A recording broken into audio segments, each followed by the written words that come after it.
abebembeza bari mu meya hamwe na town clerk wa Rubindi Ruhumba Town Council n'orukurirwa Royal Rubindi Health Center 3 nibo bakire kitanda cyo murembe cy'abakazi kuzariraho ambuga zirwa reri ekirwe yaba Ankole Farmers and Traders Sako nimba sima munonga Ankole Farmers kandi nimba shaba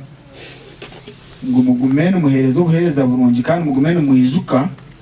ahubwo kuba atizuka atakora ki atizuka atazumura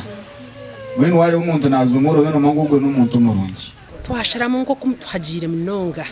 nito mazima we give back to the community twasharamu tubahereze kitanda cy'abakazi kuzarira akaba no reba twena to benefiting hona wotari mukazi oyo no mucara oyo ne sister wawe oyo no munyabuzare kandi kugira ngo twahereza abakanti bitwenga twahereza abantu bona omumeza ashatagawireho abakazi bari kurenga igana shanje nomwe bakacebezenda kandi igana 34 bazarira yirwa reli nderu shanje 80 bakaceberwa kandi batungo kumurizibwa abantu bar modern nebende bintu byo murembe abantu kuba kwijo mu irwaro nibandi benda bashangemo equipment yo murembe so ekitande kibatuhereza cyo murembe kinkiza kutuyamba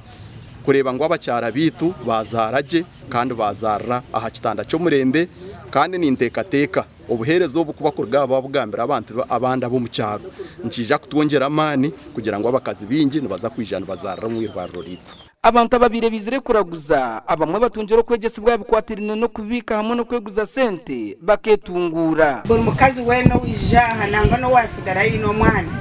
abana ntibigurira accounts no mutwaro kumwe n'enkubishatu kora guze kitoshi cyawe umutereyo ekinde kinkundira Ankole Farmers ko kurenka account yanjeje kunkuba nyine haka sente nareba nyine kintu takwenda kakosa etamwejo